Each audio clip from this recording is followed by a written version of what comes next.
আপনাদের জন্য যে ভিডিও মিট করি, ভিডিও বানাই, ভিডিও বানাতে দেখেন মানে আরও বেশি যায়। যারা প্রবাসে আছে তারা বলতে পারবে, সৌদি আরব যারা আছে তারা বলতে পারবে।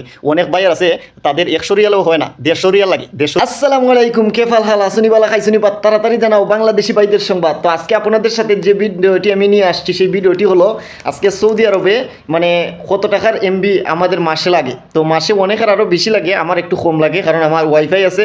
এই মোবাইলে একটা ওয়াইফাই দিয়ে চালাই, আবার একটা এমবি দিয়ে চালাই। তো মনে করেন মাঝে মধ্যে যদি এমবি একটু কম চালাই আর কি, ওয়াইফাই দিয়ে বেশি চালাই। তো আমার রুমে ওয়াইফাই আছে, আমি ওয়াইফাই সবসময় ইউজ করি, সেই জন্য আর কি আমার একটু কম লাগে। তো আজকে আপনাদেরকে দেখাবো যে আমি কত রিয়াল, আমি যে এখানে থাকি আর কি, এখানে হচ্ছে মানে গ্রামের ভিতর, আমার এখান থেকে প্রায় 30 রিয়াল, বাংলাদেশের প্রায় 900 টাকার মতো ভাড়া, বুঝছেন।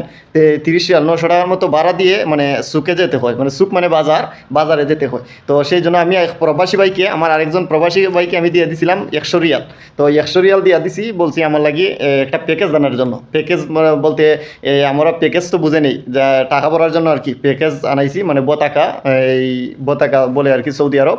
তো আমি পাঠাইছি ওনাকে দিয়া 100 রিয়াল দিয়া। তো উনি কী করছে আমি আপনাদেরকে দেখাবো আজকে।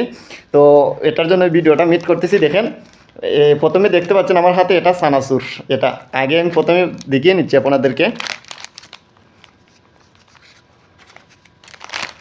এখানে আপনারা যদি লক্ষ্য করেন, আমি একটু বসি, নয়তো আপনাদেরকে দেখাতে পারবো না। এখানে দেখতে পাচ্ছেন যে টাকা আছে। তো এখানে হচ্ছে যে দেখেন এখানে 30 রিয়াল, মানে 30 রিয়াল উনি দিয়ে দিছে আমাকে, 30 রিয়াল দিছে। আর একটা সানাসুর, মানে 1 রিয়ালে, এটা সানাসুরটা হচ্ছে 1 রিয়াল এটার দাম।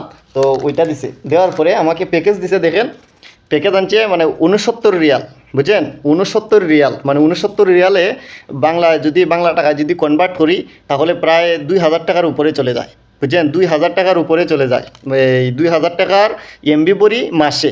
আবার ওয়াইফাই আছে, আমার রুমে কিন্তু ওয়াইফাই আছে।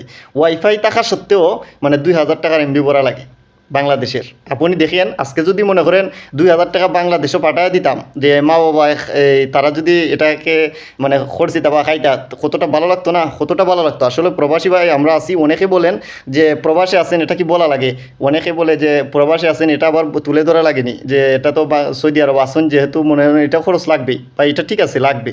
কিন্তু আমরা হচ্ছি প্রবাসী, এটা বুঝতে হবে। আমরা হচ্ছি মনে করেন অন্য দেশ থেকে আসছি। আমাদের যদি মনে করেন আমাদের বাংলাদেশে কিন্তু এই দেশের টাকা বাংলাদেশে বাড়ে দেখিয়া, মানে বাড়তি, এই জন্যই কিন্তু আমরা বিদেশ আসি, যে এই দেশের টাকাটা আমরা বাংলাদেশে গেলে কনভার্ট করলে এটা বাড়ে, সেই জন্যই কিন্তু আমরা প্রবাসে আসি, টাকা রোজগার করি। তো যদি 2000 টাকা আমি আজকে বাড়িতে দিতে পারতাম, তারা কতটা আরামে থাকতে পারতো, বা 2000 টাকা দিয়ে কিন্তু কয়েকদিন চলা যাইতো। তো দেখেন এই প্রবাসে মনে করেন অনেকে জিজ্ঞেস করেন, আপনাদের জন্য যে ভিডিও মিট করি, ভিডিও বানাই, ভিডিও বানাতে দেখেন মানে আরও বেশি যায়। যারা প্রবাসে আছে তারা বলতে পারবে, সৌদি আরব যারা আছে তারা বলতে পারবে। অনেক ভাইয়ের আছে তাদের 100 রিয়ালও হয় না, 150 রিয়াল লাগে। 150 রিয়ালের বাড়ি কই আপনি হিসাব করছেন? 150 রিয়ালে প্রায় 4500 টাকা, 4500 টাকা। আমার পাশে আরেকজন আছে, ওনার বাসায় ওয়াইফাই নাই, উনি 4500 টাকা বাংলাদেশের, মানে 150 রিয়াল দিয়ে উনি প্যাকেজ ভরে। আপনারা চিন্তা করছেন, প্যাকেজ ভরতে প্রায় 150 রিয়াল বাংলাদেশি কনভার্ট করলে মনে করেন এটা 4500 টাকা হয়। তো এটা দিয়ে কিন্তু চলা লাগে। তো প্রবাসে আসি সবাই হয়তো অনেকে অনেকটা বলেন, এটা কিন্তু আপনাদেরকে হয়তো অনেকে অনেক রকম বলতে পারেন, সে কীরকম নেবেন জানি না। যদি ভালো লাগে ভিডিওটা তাহলে লাইক কমেন্ট করবেন, ভালো না লাগলে চলে যাবেন, লাইক কমেন্ট করার দরকার।